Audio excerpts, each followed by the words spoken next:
Assalamualaikum warahmatullahi wabarakatuh. Pemirsa, hari ini giliran saya Putri Viola yang akan menemani Anda di One on One on the Spot. Tokoh yang satu ini kami undang untuk bisa berbicara di One on One. Saya mengenal beliau sebagai sosok yang begitu passionnya, begitu besar, luar biasa, komitmennya juga di dunia olahraga. Sehingga mungkin ini ya yang membuat beliau ini begitu keras saat memotivasi para pemain dan sepertinya juga sudah siap menerima hujatan, kritik dari semua warga negara Indonesia. Ketua Umum PSSI, Bapak Erick Thohir. Pak Erick, bisa tidur nyenyak, mimpi indah setelah Indonesia menang dari Arab Saudi? Belum. Kok belum, Pak? Kan belum tuntas kerjanya. Kan targetnya bukan menang per game, tapi bagaimana kita bisa dapat kesempatan untuk kualifikasi Piala Dunia. Sama seperti waktu itu kita kerja keras untuk meloloskan tim Olimpiade, ya itu target utamanya. Walaupun memang apapun hasilnya kita harus tetap bangga karena kita belum pernah waktu itu ranking 4 Asia untuk U23 ya. Dan kita bisa bermain untuk kualifikasi Piala Dunia. Tapi ya namanya bola, selalu ada drama. Selalu ada drama, itu dinantikan juga. Tapi alhamdulillah akhirnya Indonesia berhasil meraih kemenangan perdana di grup C ini, Pak. Dari digulung Jepang 0-4. Kemudian selisihnya tidak terlalu lama, kemudian berhasil membalikan keadaan, menunjukkan kekuatan, membuktikan atas Arab Saudi. Evaluasinya apa yang dilakukan oleh tim, termasuk juga tentunya Pak Erick terus memantau proses itu? Ya, sejak awal kan saya selalu bilang bahwa kita mau coba maksimal lolos Piala Dunia. 15 poin yang kita harus dapatkan untuk bisa di ranking 2. Memang ada perhitungannya waktu itu. Bisa nggak kita mendapatkan poin cepat, kira-kira 8 poin kalau kita menang sama Bahrain, menang sama China. Ternyata meleset, ya meleset. Dan China itu game yang paling krusial misalnya. Ya menurut saya ini yang kita yakinin, bukan berarti kita melihat Cina setengah mata. Mereka juga kemarin juga bikin kejutan. Tapi kembali kan dengan kualitas pemain yang ada, ya memang kita harus punya optimisme. Kita lihat aja berapa sih negara Asia yang punya pemain yang bermain di Eropa. Ya, mungkin nomor 1 Jepang, betul. Nomor 2 Korea, mungkin kita bisa masuk top 5. Artinya apa? Kualitas pemainnya ada, dan sehingga itu ya harapan yang kita mungkin juga bisa dibilang euforia atau terlalu tinggi, tapi dengan data-data statistik yang ada, ya mestinya the game melawan China itu merupakan kesempatan emas, ya. Dan tentu kalau sama Jepang, saya rasa memang kita kalah kelas jauh lah. Mereka nomor 1 di Asia, 15 di dunia. Tapi waktu itu memang situasinya saya lihat setelah kalah sama Jepang itu perlu ada dobrakan yang diambil, kalau tidak saya takutnya ya, kembali dari pengalaman saya memegang berapa kejuaraan di olahraga atau klub dan lain-lain, takutnya dimotivasi. Memangnya situasinya saat itu seperti apa, Pak? Iya, kalau kita lihat kan bagaimana pemain-pemain itu kan kelihatan mukanya mereka down. Ya, dan makanya saya memutuskan waktu itu masuk ke locker room, saya tanya lagi kepada mereka dan termasuk pelatih, masih percaya tidak proyek ini? Dan jawabannya percaya. Kalau waktu itu jawabannya sudah nggak percaya, ya saya mundur benar waktu itu. Ya karena gini, ini kan sebuah tim yang dimiliki oleh kita bersama, bukan dimiliki oleh pelatih, oleh pemain atau oleh saya, tapi kan ini dimiliki oleh bangsa dan negara kita. Jadi ya koreksi secara menyeluruh waktu itu ya harus menjadi sesuatu pemikiran, tetapi tentu bertahap. Tapi hari itu saya harus ambil call membangunkan mereka. Dan kalau saya lihat sih sudah lama ya kita nggak ngelihat dengan tim yang ini bermain kayak kemarin. Betul. Ya. Artinya manjur, Pak, tadi. Ya, saya tidak bilang itu karena saya, tapi itu karena semuanya mengevaluasi mereka harus kembali di tracknya gitu. Tapi dan bahkan saya dengar mereka ada meeting sendiri antara pemain. Hanya pemain saja, Ya. tanpa pelatih. Tanpa pelatih. Oke, para pemain semuanya hanya yang menghuni Semua, starting 11, hanya bukan hanya naturalisasi, semua. semuanya. Karena ini tim lah. Ini Oke. kan tim. Kan saya selalu bilang sepak bola itu bukan permainan 1-2 orang. Yang waktu itu juga pernah disalahartikan waktu di Asia Cup. Oh, seakan-akan saya menuju satu individu. Tidak, saya cuma mengingatkan sepak bola itu bukan permainan 1-2 Ya. individu, tetapi tim harus terpadu, fokus dengan formasi taktikal yang sudah diberikan, dan mereka tinggal improvisasi di situasi lapangannya. Gitu. Menarik ini Pak, kalau tadi Pak Erik katakan para pemain punya inisiatif buat kumpul sendiri, mungkin menyemangati satu sama lain. Ini motornya siapa? Inisiatifnya sang kapten? J. Indes. Pak Erik melihat dia cukup Tidak, saya nggak mau terlalu capable dalam, tapi menjalankan tugas sebagai seorang kapten. Iya. Capable? Ya, J ini saya rasa nggak hanya di Indonesia ya, di banyak negara Asia kalau mereka mendapatkan pemain J Indes itu anugerah. Karakternya baik, leadershipnya luar biasa, permainannya. Kemarin beberapa kali dia menyelamatkan posisi-posisi genting juga di gawang itu. Jadi ya, dan ini pemain yang bermain di Serie A ya. Serie A itu kan liga terbaik nomor 2 di dunia saat ini. Nah jadi ya mumpuni, jadi ya kita harus percaya ya hari ini dia kaptennya. Betul sekali, Ises juga salah satu pemain yang bisa dipercaya, sangat kompak menjaga barisan pertahanan, chemistry-nya cukup nyambung dengan para pemain lain. Ya, kan? Dengan supporter dia juga berani bicara, komunikasi dengan semua pemain, pelatih, termasuk kepada saya baik. Jadi ya faktor yang penting buat tim ini gitu. Tapi ini bukan permainan individu. Betul. Ini permainan kita sepakat soal itu. Adanya inisiatif Ises, adanya pertemuan-pertemuan seperti itu, artinya sudah cukup ngeblend antara para pemain naturalisasi dengan para pemain lokal yang asli kelahiran kita. Saya nggak pernah dengar. Gap. Saya tidak pernah ada dengar situasi pemain lokal juga seperti Marcelino, Witan, Rido dan lain-lainnya. Mereka lihat kok bagaimana tim Indonesia ini sudah naik kelas. Jadi mau tidak mau mereka juga harus menaikkan kelas mereka, kalau nggak tertinggal. Makanya kemarin saya bicara juga mengenai Yuto Nagatomo, ya sebenarnya itu simple. Buat saya bagaimana Yuto sampai hari ini bisa in shape, ya karena memang dia siapkan dirinya dengan baik. Nah itu yang saya ingatkan untuk seluruh pemain, termasuk di luar negeri, termasuk yang di dalam, karena kelas kita sudah naik, ya aktivitas tambah individual skill itu mereka harus lakukan. Apapun caranya, saya kan masing-masing. Kan ini kan ininya mereka, panggungnya mereka gitu.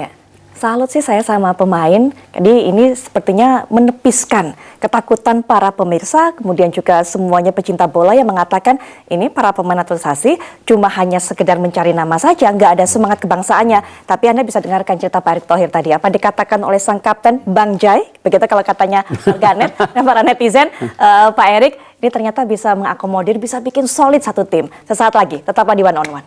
Responsibility as the president of the federations. All the result we have, I bring the coach, I bring all the players to believe in the projects. The question, do you all still believe in this project? Do you still believe on me as a leader? Yes. Because otherwise, I'm willing to step down. Ada kembali di One on the Spot, ada bocoran dari Pak Erick Thohir karena ternyata para pemain ini semuanya melaksanakan rapat bersama untuk bisa tampil all out saat berhadapan dengan Arab Saudi. Kayaknya itu kepancing juga sih Pak, karena Bapak datang ke kamar ganti, ruang ganti setelah kalah dari Jepang, dan itu ngamuk gak sih Pak? Karena galak banget kayaknya ngomongnya. Enggak lah, saya orangnya kan tegas. Ya saya cuman memastikan kita balik ke tracknya, karena kalau sama Saudi kemarin kita kalah, kesempatan untuk ranking 3-4 pun mungkin berat sih. Ya, mungkin berat. Jadi ya memang itu di titik ya kita harus dapat poin, bahkan 3 poin. Itu memang sangat krusial. Dan kita bisa lihat hari ini dengan kemenangan kemarin, terus Bahrain sama Australia seri, Itu berarti kan semuanya poin 6 itu ranking 2 sampai berapa? Ranking 5 ya, ranking 5. Itu 6 poin. Artinya emang grup ini grup neraka. Ya. Ya, dan dengan posisi kemarin kita menang, kita back on track, kita hidup lagi gitu. Cuman kalau kemarin kalah ya kita cuma 3 poin. Ya. Jadi walaupun kita masih punya 2 pertandingan kandang dan 2 away, tetapi kan semua tim juga dengan posisi ingin qualified. Ya. Jadi Jepang aja yang sudah qualified main serius, Betul. ya kan, masih menang juga gitu. Ya, jadi ya ini ya pertandingan Saudi kemarin ya benar-benar hidup dan mati. Oke. Tadi juga di awal segmen pemirsa kita sudah putarkan kembali bagaimana kemudian cara Pak Erick Thohir ini membakar semangat dari para pemain. Sempat ngomong Pak Erick, kalian percaya nggak dengan proyek ini? Bahkan juga Pak Erick mengatakan kalau nggak percaya ya sudah, saya akan mundur dari jabatan ketum PSSI. Rela Pak mundur Pak dari jabatan. Loh, kan semua jabatan itu ada waktunya. Ya sama seperti kita juga manusia hidup itu kan ada saatnya. Tapi itu diomongkan serius atau sekedar ngancem aja sih Pak? Jangan Enggak, saya serius, serius. Saya bukan orang pimpinan yang nggak serius. Saya selalu kalau diberi penugasan, dimanapun saya berada, saya rasa saya figur yang serius. Dan saya tahu di mana momen-momen itu kritikal harus diambil, ya keputusan harus diambil ya saya harus lakukan. Karena membangun sepak bola Indonesia ini kan bukan karena Erick Thohir, tetapi bagaimana ini visinya harus satu antara PSSI, pemerintah, liga, klub, stakeholder dari sepak bola harus punya visi yang satu. Kita mau dibawa ke arah kemana? Ini bukan kerja individu. Kegagalan-kegagalan selama ini kan selalu PSSI-nya merasa wah kita punya payung FIFA, pemerintahnya merasa juga oh saya punya payung sendiri. Tidak ada saya rasa negara yang bisa maksimal kalau pemerintah dan PSSI-nya tidak bekerja sama. Egosentris dong masing-masing. Ya, dan platformnya emang seperti itu. Kecuali kita bicara seperti di Amerika yang dimana private sector swasta itu sangat dominan. Mereka sangat tidak tergantung dengan peran pemerintah. Tapi kalau kita lihat di Saudi, di China, di banyak negara termasuk kita, ya memang hal ini harus bersama-sama kita bangun dengan mindset dan visi yang sama. Jadi ya itu yang saya lihat kesuksesan PSSI hari ini bukan karena seorang Erick Thohir, tapi ya karena ini punya visi dan kebersamaan dan ini belum selesai kerjanya. Karena itu saya selalu mengingatkan exco di PSSI, asprof di PSSI, kerja kita ini masih panjang dan kita masih punya waktu sampai 2027. Saya sebagai individu yang dipercaya, habis itu kita review lagi. Baik, Ya, apa kan? yang disampaikan oleh pelatih Coach Sinteyong, kemudian juga para pemain setelah Pak Erick menyampaikan itu, setelah mempertanyakan keseriusan mereka, masih mau nggak mereka kemudian menjalankan proyek ini? Apa Ya mereka jawabannya sampaikan? iya, dan kita bisa lihat, saya rasa semua Nggak ada gitu Pak yang japri pribadi gitu terus ngomong apa gitu? Ada Tom Hay. Apa yang disampaikan? Ya itu individu, saya nggak bisa ngomong. Boleh lah Pak, rahasia. Ya Tapi intinya sebenarnya apa dia intinya? bilang bahwa Presiden, I'm here to achieve the dreams. Ya dia juga sampaikan kita semua ingin ngasih lihat bahwa kita ini jadi satu kesatuan. Baik, ingin mengasih lihat semuanya jadi satu kesatuan. Ya. Kemenangan kemarin apakah juga sudah membuktikan Pak bahwa ternyata perekrutan ini termasuk juga proyek mendatangkan para pemain naturalisasi ini sudah berhasil? Sudah cukup membuktikan itu Pak? Saya nggak bisa ngelihat konteksnya hanya satu sisi. Tetapi harus kita lihat konteksnya secara besar. Ini pertama kali kita sebagai negara tim U17, U20, U23 dan seniornya qualified buat Asia. Dan tim putri kita lagi tanding di Laos. Kalau ini tim putri kita juga lolos Asia, ini pertama kali sejarah lagi putra putri kita lolos Asia. Artinya apa? Pembangunan sebuah program itu ada jangka pendek, menengah, dan jangka panjang. Paparan ketika kita berikan kepada Presiden FIFA waktu itu program Indonesia 2045, di mana kita menargetkan menjadi ranking 50 dunia, ya itu semua program. Ya, dan harus serius program itu. Jadi, dan kalau kita lihat ya salah satunya menarik semua yang terbaik yang ada di seluruh dunia untuk bisa memperkuat tim Indonesia dengan mereka memang merah putihnya ada. Lihat di tim putri kita sekarang sudah 2 dari Belanda, ya 2 dari Amerika, muda-muda gitu.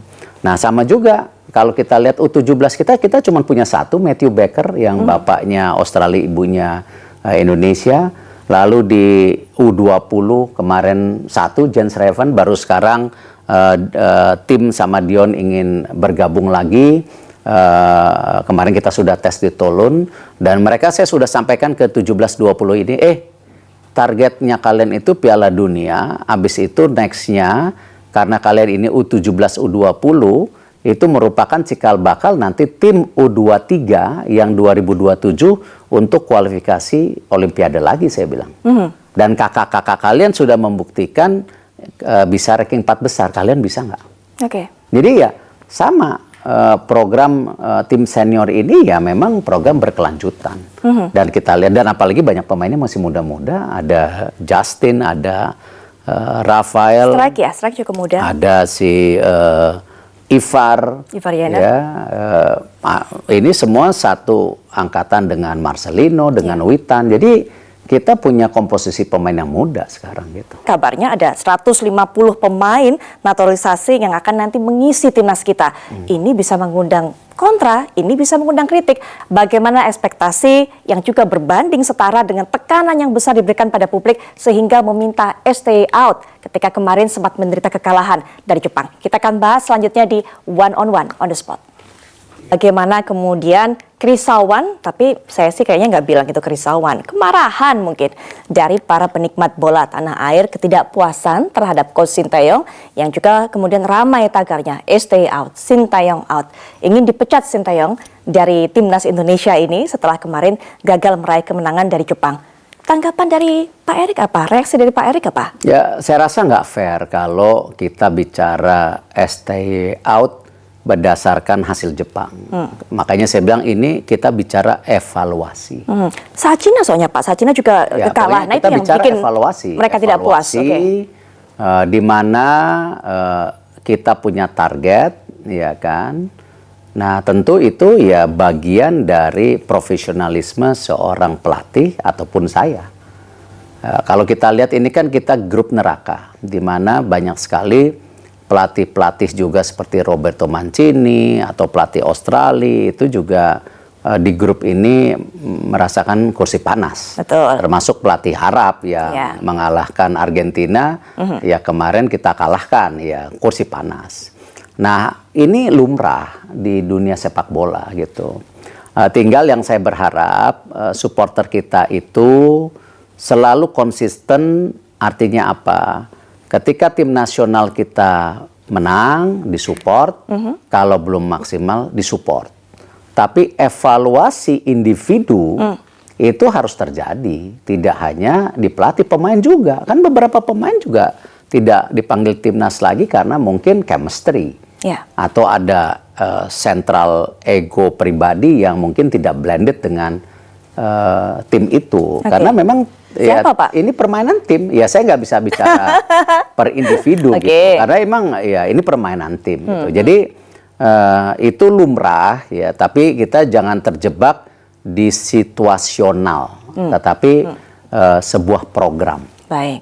Ya, itu yang saya selalu ingatkan gitu. Jadi ya itu lumrah. Oke, Pak Erik katakan tadi para pemain ketika kemudian menang, hasilnya positif, disupport seharusnya sama para supporter. Ketika hasilnya kurang baik, kurang menguntungkan, harusnya juga dapat support. Nah, saya jadi teringat dan saya rasa banyak supporter sekarang sudah punya komitmen yang sama. Saya jadi teringat Pak, pada saat konferensi pers tidak resmi, doorstop sih, di depan para media ketika kemarin setelah selesai pertandingan lawan Arab Saudi, Pak Erik katakan kepada teman-teman wartawan soal Marcelino Ferdinand. Ini para pemain muda yang seharusnya ketika menang kemudian dipuji, tapi kemudian jangan dicaci juga. Ini sempat jadi concern Pak soal ini, sangat soal concern, bagaimana sangat cacian concern. dari para gini loh, supporter yang tidak puas. Karena ini kan generasi emas sepak bola Indonesia ketika kita menang SEA Games. Mereka ini ya belum tentu kita dapat lagi sebagus mereka. Walaupun U17, U20 kita lagi bangun lagi. Siapa tahu ada pemain-pemain lain gitu. Dan kita bisa lihat Marcelino ini kan kemarin bermain, dia mencetak gol, tetapi sebelum-sebelumnya dia pressure ketika beberapa kali karena ya memang ya pemain muda lah, pemain karena muda. Ulah netizen, ya, karena membaca komentar. Iya pasti itu makanya saya ingatkan mereka siapa berdiri di atas gunung kan anginnya besar. Ya sama kalau mereka sudah bermain sosial media ya siap-siap tahan mental dicaci dan dipuji gitu. Jadi ya harus bisa dewasa. Kalau itu juga menjadi tekanan ke mereka, ya mereka harus cari cara mengeluarkan dari tekanan itu gitu. Tapi supporting system kita harus kita lakukan di ekosistem sepak bola Indonesia, termasuk supporter, termasuk saya sebagai pemimpin ya saya berusaha dekat dengan para pemain. Lihat aja berapa kali saya duduk sama mereka ngobrol ya, karena ya mereka part of bagian dari pembangunan sejarah bangsa yang kita sedang lakukan ini. Jangan-jangan ada yang curhat juga, cerita dari hati ke hati mengenai down-nya mereka terhadap komentar-komentar para netizen. Apa yang paling mereka keluhkan sebenarnya, Pak Erik? Ya enggak, ya saya cuma merasa tidak dihargai oleh para saya netizen? bilang ya bukan, ya mereka ini harus siap. Ya siapa suruh main sosial media? Kan ya ada resikonya gitu. Sama ketika saya juga ditanya beberapa negara Asia, kok netizen kita itu sangat agresif? Saya bilang enggak. Selama mereka melihat pertandingan bola itu berjalan dengan baik, mereka tidak agresif. Ketika mereka misalnya mengapresiasi pertandingan Indonesia lawan China ketika kita kalah, mereka tidak agresif. Mereka apresiasi. Ketika kita sama Bahrain ya no comment. Ya itu kan itu bagian dari bangsa kita yang memang demokrasi. Ya itu murni. Bahkan ketika saya pun misalnya tidak mendeliver job saya, ya saya akan terkena. Jadi mereka harus ngerti. Jangan dilihat kacamata mereka. Kulturnya mereka sama kultur kita beda. Kita negara demokrasi gitu. Saya juga tergelitik saat Pak Erik katakan ada pemain yang nggak dipanggil, ada pemain yang egonya cukup tinggi, cukup individunya terlihat sehingga nggak bisa ngeblend di tim. Nah, apakah kemudian ini juga salah satu faktor kenapa Eliano Reinders kemarin tidak dimasukkan dalam daftar starting di pertandingan sebelumnya, Pak? Bukan saat pada lawan Arab Saudi. Enggak. Baru ketika kemudian para netizen ataupun juga para supporter bertanya, baru masuk daftar. Enggak. Kalau saya nggak ngeliat seperti itu. Saya ini proper. Ya, semua perekrutan pemain naturalisasi baik U17, U20, baik yang perempuan dengan Coach Mochi, dengan Coach saya sangat transparan. Ini database-nya. Mana yang kalian perlu. Dan saya rasa di bawah kepemimpinan saya dengan dukungan pemerintah ya, karena tidak mudah untuk bisa menaturalisasi pemain kalau presiden tidak mau, ketua DPR semua tidak support, saya ngucapin terima kasih gitu. Menteri juga sangat support. Ya saya rasa nggak pernah deh para pelatih ini mendapatkan luxury seperti yang kita provide hari ini. Silakan tanya Coach Indra, Coach Nova, bagaimana program mereka jalan ya. Dan kita selalu mencari pemain yang diinginkan untuk bisa bergabung timnas. Nah, ini menarik. Jadi saya semua ada approval. Jadi saya sangat keberatan kalau misalnya ini hanya aksi individu seorang Erick Thohir atau enggak ada. Kita sangat transparan. Ya, tapi Pak tadi katakan ini butuh approval begitu kan? Yang memang pemain ini dibutuhkan oleh tim. Tapi kemudian ketika Eliano didatangkan, STY sempat juga berbicara pada media masih belum sampai standarnya untuk masuk timnas. Itu pilihan pelatih. Itu pilihan ada yang nggak match dong Pak kemarin, di sini antara PSSI dengan pelatih? Atau gimana? Semuanya baik. Semua baik. Semua baik. Ketika Welber nggak dipanggil, ada situasi pribadi, saya bilang enggak, polisinya seperti ini. Ya kan? Karena kita punya standar, kita juga nggak bisa nggak punya standar. Saya sangat sistematik orangnya. Ya, jadi saya percaya kalau kita mau sustain di segala hal itu mesti ada leadership yang baik dan ada SOP sistem yang baik. Itu harus jalan beriring. Percuma kita punya sistem tidak punya leadership. Atau hanya leadership tidak punya sistem, pasti absolut korup. Baik. Ya, ini yang sama yang kita bangun di sepak bola nasional ini, semua ada sistem dan SOP-nya. Semua ada perbaikan struktur, perbaikan tata kelola, dan tetapi ujungnya harus profesional dan transparan sehingga publik bisa menilai. Baik. Gitu. Kita mendengar rencana Pak Erick sudah sempat saya singgung tadi di awal atau di segmen sebelumnya, mendatangkan ataupun juga menaturalisasi total 150 pemain untuk di timnas berbagai level, berbagai jenjang usia. Tapi di satu sisi lainnya juga para masyarakat Indonesia, para pecinta bola, para supporter mengatakan kasih dong kesempatan para pemain lokal yang lebih banyak lagi untuk masuk timnas. Jangan hanya naturalisasi. Sesaat lagi. Apa sih dapurnya timnas? Apa sih dapurnya dari rencana mendatangkan para pemain naturalisasi untuk bisa memperkuat tim nasional Indonesia di berbagai level? Sudah saya sampaikan sebelum jeda, 150 pemain Pak. Bener itu Pak, banyak banget Pak. Yang ngomong siapa? Banyak media, banyak para media supporter. kan bukan saya ngomong. Para supporter juga seperti bukan itu saya yang ngomong. Saya waktu itu bicara, silakan statement saya dilihat. Bahwa kita perlu 150 pemain untuk membangun yang namanya tim nasional. Yaitu 2x11 yang sama kualitasnya di senior. Ya, di U23 mungkin 3x11. Di U20 4x11, di U17 5x11. Kalau kita punya 150 ini, baru kita akan sustain kayak Jepang. Karena saya melihat bahwa pembinaan di Jepang, di Belanda itu punya nilai sendiri buat saya. Ya, tetapi juga kita bisa lihat bagaimana negara seperti Prancis dan Maroko yang banyak melakukan penarikan diaspora. Ya. Kita lihat ya pemain Prancis itu namanya bukan Prancis semua sekarang. Ya. Ya. Nah, jadi 2 atau 3 metode yang ada ini ya saya buka. Dan itu yang menjadi tentu agenda reform untuk daripada PSSI. Jadi kita perlu 150 pemain. Coba kita lihat misalnya. Kalau di U20 kita, ya, kita belum punya 4x11. Silahkan tanya Coach Indra. Ya, di Coach Nova, kita belum punya 5x11 pemain. Even tim nasional kita yang hari ini 2x11 aja belum. Nah artinya apa? Untuk mengisi posisi-posisi ini ya dari mana? Ya tadi pembinaan secara kontinu dari grassroots ataupun ada yang namanya quick wins yang kebetulan tidak melanggar aturan FIFA. Ya. Di mana aturan FIFA itu jelas bapak ibu nenek kakek. Tetapi itu pun ada doorstop kita. Doorstopnya apa? Klub no money. Semua based on naturalism. Based on nationalism. Ya. Jadi ya orang-orang ini kita dorong ya memang ya kita lihat bagaimana misalnya Kevin Dix kemarin main terus cedera. Dia ada risiko besar loh. Gajinya dia di klub berapa? Nah, dia ini nanti summer dia boleh pilih bebas bermain di klub mana. Dia punya valuasi yang tinggi. Dan mereka dia mengorbankan cedera. J. Indes tadi malam habis main langsung berangkat. Ya, saya dengar Jadi kabarnya.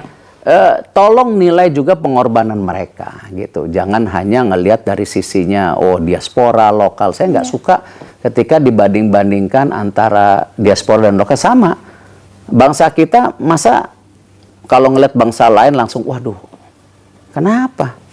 Kita bangsa besar kok. Kita juga harus merasa kita setara dengan mereka. Oke. Nah, jangan kita gara-gara penjajahan yang sekian lama, yang dirasakan bangsa kita, ataupun karena dijajah Jepang, dijajah Portugis atau Belanda, kita merasa kita langsung tidak setara.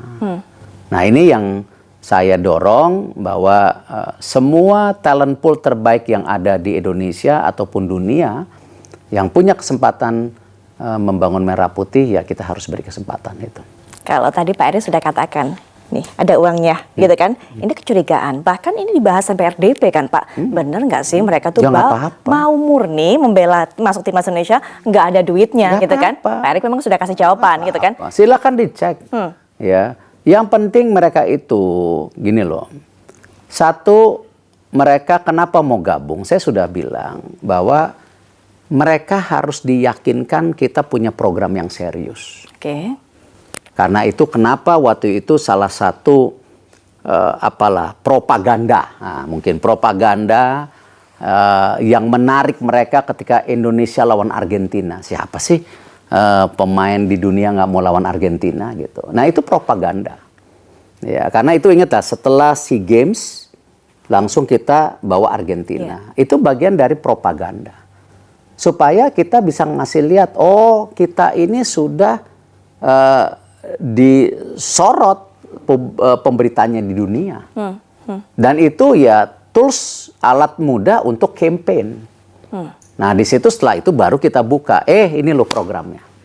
Oke. Ini loh keseriusan kita, ya kan? Dan mereka ngerti ya bahwa wah ini menarik buat juga menaikkan status dan value-nya mereka. Jadi secara ekonomikalnya ada, tetapi bukan kita yang kontrol. Itu market. Ya kalau mereka tiba-tiba dapat sponsor dari A, B, C, ya itu market. Sama ketika sosial media dia, ini kembali ke sosial media. Ketika mereka hit dari nobody menjadi 4 juta, ya itu resikonya mereka juga gitu. Nah ini yang kita melihat sebuah kesinambungan yang memang kita buka untuk bagaimana akses ini kita buka secara baik. Tapi ya kembali profesional dan transparan. Gitu. Soal propaganda, soal campaign, kita jadi tahu bahwa ternyata saat kemarin mendatangkan Argentina, termasuk salah satu hal itu untuk membuka mata para pemain. Iya kalau nggak katanya, bergabung, ya kan? Kita mau Piala Dunia, mau ke Olimpiade. Mana? Oke. Ya dengan kita bawa Argentina, ya itu, wah serius ya gitu. Sekarang di titik ini, begitu sudah banyak pemain diaspora bergabung, masih ada rencana lagi Pak? Harus. Untuk propaganda lagi? Enggak, bukan. Sekarang udah bukan propaganda. Sudah bukan kita harus Apa dong? menjadi bagian menaikkan daripada ranking kita. Gitu. Tetapi ya kita harus berani melawan tim yang lebih besar. Kemarin timnas putri kita lawan Belanda kalah 15-0, so what? Tapi kan apa yang mereka alami selama training di Jepang sebulan, lalu juga main dengan Belanda, saya rasa pemain putri kita akan lebih baik. Ya mudah-mudahan kita lihat nanti di AFC Laos ini. Karena rata-rata ini sangat muda. Ya 17, 20, ya 19, ya jadi rata-rata sangat muda. Masih panjang berjalan mereka. Ya jadi ya kan? kita harus kalau bisa ya 5-6 tahun lagi timnas putri kita juga dalam posisi yang kompetitif. Ya kemarin seperti futsal setelah 14 tahun juara. Akhirnya. Iya kan? Karena apa? Simple, program. Waktu itu saya bilang sama pimpinan futsal Michael Rat, sekjennya dan seluruh ini futsal, ya ini ada kejuaraan AFF, coba kita bikin training camp 2-3 bulan. Kalian mulai tanding, nggak bisa datang. Ternyata ya rezeki anak soleh buat semua pengurusnya, termasuk kami di PSSI, setelah 14 tahun juara juga ya rezeki anak soleh. Nah kita bangun lagi sekarang bola pantai. Ya kan, karena ya kita negara kepulauan, ya kita coba bangun bola pantai gitu. Jadi ini program PSSI gede loh, bukannya hanya kayaknya yang sepak bola semata, tapi ini ada yang lain-lainnya ya memang tadi kembali tanpa dukungan pemerintah, tanpa dukungan private sector, tanpa dukungan kita semua berat. Pak Erick katakan tadi, saya tidak suka memisahkan antara pemain diaspora dengan pemain lokal, semuanya menyatu kok, semuanya para pemain timnas. Tapi sebenarnya realitanya di mata para semuanya supporter ataupun juga masyarakat Indonesia masih ada yang membedakan hal itu Pak. Sehingga kemudian tapi mayoritas enggak. Ketika kemarin, tapi masih ada Pak yang bersuara setidaknya. Sedikit. Yakin Pak sedikit. Karena gini Pak, Sedikit. ketika kemarin melihat Ramadan Sananta mampu mencetak 2 gol, mereka mengatakan bahwa tuh kan yang cetak gol adalah pemain lokal, jadi dikasih dong kesempatan pemain lokal untuk lebih banyak lagi masuk timnas. Kita kasih contoh di liga. Terlepas kita menambah pemain asing di liga, karena memang kalau kita lihat kenapa kita ranking 6, karena di AFC itu ada hitungan poin bagaimana klub-klub kita bisa perform. Nah aturan itu kenapa sekarang 8 pemain asing 6 di lapangan, 2 bench. Ya. Ya, tetapi ingat, kita ada proteksi loh. Semua pemain tim nasional yang di liga harus dimainkan. Tidak aja saya rasa liga di dunia atau federasi yang punya intervensi kuat seperti PSSI dengan liganya hari ini. Tetapi liga dikelola secara independen, tapi kita bilang mindsetnya harus sama. Ingat loh, liga sekarang banyak dapat duit, liga dapat sorotan karena timnas juga. Ya kan? Karena apa? Hari ini propaganda terbaik kembali buat buat sepak bola Indonesia ya timnas, bukan liganya. Nah, mereka ngerti, akhirnya mereka punya komitmen yang sama. Oh, ingat di Liga 2 harus ada U21, U23. Oh, timnas harus dimain. Ini yang kita lihat, makanya kembali mindsetnya harus sama. Bukan ego masing-masing. Nah, kalau kita lihat sekarang Liga sendiri dengan ada Elite Pro Academy dan lain-lain, dengan wasit yang bersih, dan kan kayaknya nggak ada di ketua PSSI di negara lain jadi ketua wasit, kayaknya nggak ada deh. Kemarin saya paparin waktu acara FIFA, mereka pada ketawa. Tapi saya bilang tidak lama, mungkin tahun depan udahan. Setelah Liga 2 kita bersih. Dan saya bawa ya Ogawa yang dari Jepang yang bersih untuk mimpin ini. Ya kita juga nggak boleh terlalu anti asing. Kenapa? Ya memang sistem kita ini tertinggal. Jadi ya kita perlu ada intervensi-intervensi dari negara-negara lain yang punya sistem persepak bolaan lebih baik dari kita. Gitu. Baik. Ya, itu yang saya bilang. Jadi saya kembali mengingatkan semua supporter, negara kita ini negara Pancasila, sangat menghormati perbedaan agama, ras, kultur segala. Ya apalagi ini. Baik. Ya kan, punya darah Indonesia, kita nggak boleh beda-bedain. Terakhir, Pak Erick, penutup singkat saja. 2025 sudah di depan mata, 4 pertandingan kualifikasi Piala Dunia juga sudah menjadi planning kita, setidaknya, tapi Desember juga yang terdekat ada AFF dan sebagainya. Rencana ke depan, target ke depan, bukan hanya untuk timnas, tapi liganya juga yang harusnya upgrade secara peringkat dan sebagainya. Planning apa? Program apa? Kalau liga kita tadi sampaikan, liga manajemen sudah punya komitmen. Ya, menjadikan liga kita bukan nomor 6 lagi di Asia Tenggara, tetapi kalau bisa nomor 1 atau nomor 2. Oke, itu tadi. Karena dengan liga yang baik, kualitas pemain tim nasional kita yang dimain di liga juga naik. Ya. Ini mesti ingat loh. Ya, karena bertanding di liga itu lebih banyak daripada tim nasional. Dan klub-klub, kenapa kemarin saya juga bawa event besar di Indonesia, di Jakarta dan Bali, mengenai FIFA Club Management, dan itu semua klub sepak bola di Indonesia yang main di liga diundang kemarin, silakan tanya. Ya saya ingin mereka juga benchmarking dan mengerti pola pikir ke depan gitu. Itu yang kita sekarang dorong untuk punya benchmarking dan standarisasi lebih tinggi. Gitu. Oke, itu liganya. Terakhir juga singkat saja Pak, untuk timnasnya, targetnya ke depan. Bisa evaluasi nanti. Tunggu evaluasi dulu ya Pak. Iya. Jadi AFF, SEA Games, U17, U20, kita akan 2 minggu ke depan ada evaluasi. Oke, evaluasi kita tunggu nantinya. Terakhir lagi juga nih Pak, ada berapa pemain diaspora lagi yang mau didatangkan di 2025? Listnya pasti sudah ada dong Pak? Nggak ada. Ini tergantung dari kepercayaan mereka ke kita. Dan kita membutuhkan mereka sesuai dengan tadi jumlah pemain dan strategi masing-masing pelatih. Jadi nggak pernah ada gitu. Kalau di netizen listnya banyak ya biarin aja, namanya juga cita-cita. Ya. Emang kita kayak Pak, shopping ke supermarket atau ke mall, oh ya ayo gabung, nggak segampang itu. Ada foto bareng dengan Romeni kan kemarin Pak. Tidak segampang gitu kan? itu mereka gabung ke tim nasional kita. Tidak segampang itu. Romeni? Percaya. Romeni? Loh, itu proses panjang, hampir 3-4 bulan. Oke, baik. Dan saya masih terus meyakinkan dia kemarin setelah kalah dengan Jepang, ya saya tanya, are you sure? Gitu loh. Dia menjawab, yes, I want to be part, katanya saya mau buktikan saya bermanfaat. Besoknya dia main bola. Sama anak-anak. Makanya luar biasa kita itu. Bertanya nih, karena biasanya kan sama pemain diaspora posenya adalah salaman, kali ini gayanya beda. Ya karena kan? Masih proses. Oke, kita tunggu nanti bagaimana prosesnya. Kalau udah salaman tuh udah ini. Gitu. Oke, Pak Erick terima kasih sudah berbincang. Kita juga jadi tahu bagaimana rencana ke depan dari timnas, termasuk juga segala hal yang berkaitan dengan sepak bola tanah air. Sukses Pak Erick Thohir bersama juga dengan para pemain timnas dan juga semoga PSSI bisa mengantarkan timnas mencapai targetnya. Yes. Mohon Dan support, mohon doa. akhir kata, saya Putri Viola pamit. Sampai jumpa.